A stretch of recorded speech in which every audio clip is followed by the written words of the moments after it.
les market movers et on parle de valeurs à présent. Nous sommes en ligne avec Bernard Pradeclos, fondateur du site eWinvest. Bonjour Bernard. Bonjour.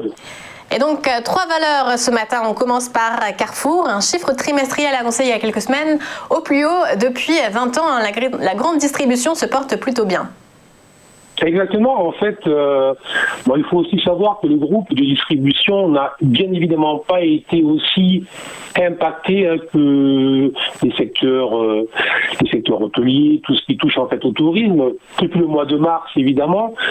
Et là, sur ce qu'on pourra appeler le confinement épisode numéro 2, on sait bien qu'il y a une grosse polémique avec le fait que eux sont ouverts et que les petites boutiques, elles sont fermées. Mais on sait aussi qu'il y a une problématique autour du fait qu'il y a tout un certain nombre de rayons des grands hypermarchés qui ont été fermés. Autrement dit, la grande distribution a réagi en mettant un certain nombre d'employés au chômage technique. Bref, on est entre mi-figue et mi-raisin. C'est à la fois je suis ouvert et j'ai un certain nombre de rayons fermés. Donc on verra ce que tout cela nous offre au final, mais pour le moment, ce qui va aussi nous intéresser, c'est le graphique. Et le graphique, lui, est extrêmement clair. En fait, on se rend compte que depuis le mois de juin, la valeur, en fait, évolue dans une large zone très claire, très marquée, qui est en gros entre un niveau support qui est situé sur les 13 € et un niveau résistance qui est sur les 14,9 €.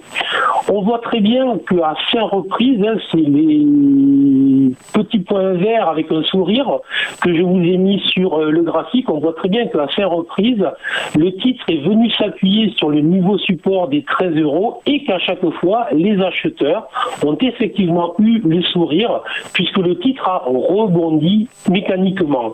À l'inverse, on voit très bien que le niveau résistance a lui vraiment bloqué à 3 reprises. Et là, les acheteurs sont devenus tout rouges, comme on le voit très bien sur le graphique.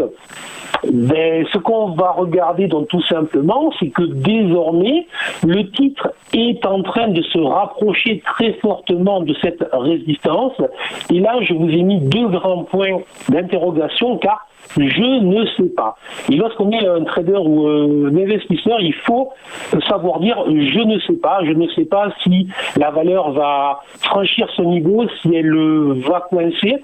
Mais ce que je sais, là, c'est ce qui m'intéresse, ce que je sais, c'est qu'il faut surveiller ce niveau. Car si je vois que sur les prochaines heures, les prochains jours, on vient chercher ce niveau et que l'on bloque, à ce moment-là, je sais qu'il vaudra mieux prendre des bénéfices, ou si je suis positionné sur le titre, et ce qui est mon cas, je le dis, ce qui est mon cas, à ce moment-là, il est possible que je solde toutes les positions que j'ai.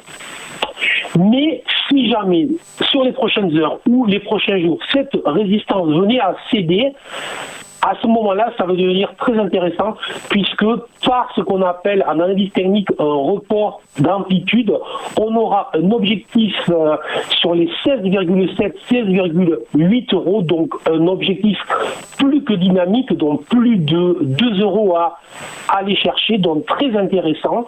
Donc tout simplement, je conseille de surveiller les niveaux actuels, de surveiller si la résistance cède, et si c'est le cas, il faudra suivre. Si ce n'est pas le cas, il faudra vraiment encaisser.